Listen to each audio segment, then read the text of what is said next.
সবাইকে আপনারা দেখছেন স্মার্ট নলেজ ইউটিউব চ্যানেল। তো বন্ধুরা, আশা করি বন্ধুরা আপনারা জানেন ডব্লিউপি কনস্টেবল 24 যে ভ্যাকেন্সি রয়েছে, নোটিফিকেশন রয়েছে, তো প্রায় কিন্তু শেষের পথে। ঠিক আছে, তো লিখিত পরীক্ষা হয়ে গেছে, লিখিত পরীক্ষার রেজাল্টও প্রকাশিত করা হয়েছে। তারপর এদিকে আপনাদের পিএমটি পিইটি হয়ে গেছে, নোটিশও প্রকাশিত করা হয়েছে ইন্টারভিউ। ঠিক আছে, তো গতকাল ইন্টারভিউ কিন্তু শুরু হয়েছে। ইন্টারভিউ নোটিশে নোটিশ আপনারা দেখতে পাচ্ছেন 29/1/26 থেকে ইন্টারভিউ শুরু হয়েছে। ঠিক আছে, তো বর্তমানে একটা গুরুত্বপূর্ণ আপডেট, এই যে রিক্রুটমেন্ট প্রসেস, তো কোর্ট কেসে কিন্তু জড়িয়ে গেল। ঠিক আছে, একটা কিন্তু গুরুত্বপূর্ণ আপডেট, মামলা করা হয়েছে। এই যে রিক্রুটমেন্ট প্রসেস রয়েছে, এই রিক্রুটমেন্টের উপর কিন্তু একটা মামলা দায়ের করা হয়েছে।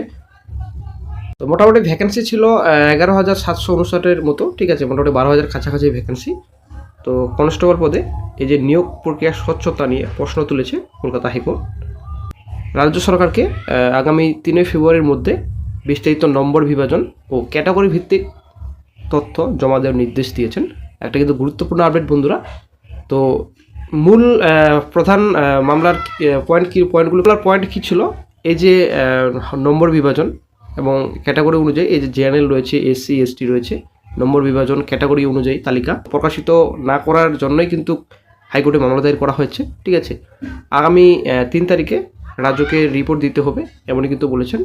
এবং একটা কিন্তু আভাস যে নিয়োগ পরীক্ষায় এসএসসির মতোই অনিয়মের ছায়া তো দেখতে পাওয়া যাচ্ছে না, এমনই কিন্তু একটা আভাস। ঠিক আছে, তো স্বচ্ছতার অভাব অভিযোগ উঠেছে যে মেরিট লিস্ট বা নম্বর বিভাজন ঠিকমতো প্রকাশ করা হয়নি।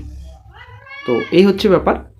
তো মামলার যে ভবিষ্যৎ কী হবে সেটা কিন্তু এখন দেখার বিষয়, কারণ ব্যাপারটা হচ্ছে এরকম মামলা কিন্তু এর আগেও হয়েছিল, আশা করি আমরা জানি।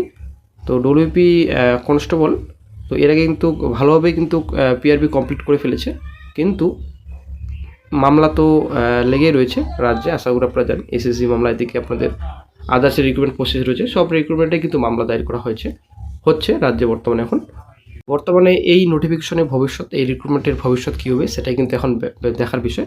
তো এদিকে রিক্রুটমেন্ট প্রসেস কিন্তু শুরু করে দিয়েছে পিআরবি, আর এদিকে কিন্তু কলকাতা হাইকোর্টে মামলা দায়ের হয়েছে। তো দেখা যাক কী গুরুত্বপূর্ণ আপডেট ফিউচারে পাওয়া যায়।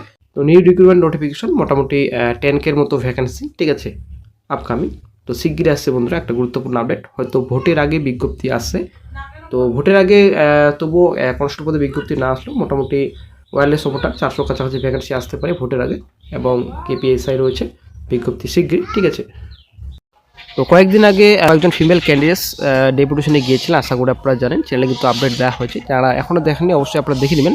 চ্যানেলে কিন্তু আপডেট দেওয়া হয়েছে কেপি কনস্টেবলের বর্তমান আপডেট কী রয়েছে, নিউ রিক্রুটমেন্ট নোটিফিকেশন কবে নাগাদ আসতে পারে, ভোটের আগে কোন নোটিফিকেশন আসবে, সম্পূর্ণ তথ্য কিন্তু চ্যানেলে আপডেট রয়েছে, অবশ্যই আপনারা দেখে নেবেন গতকালের ভিডিওটি।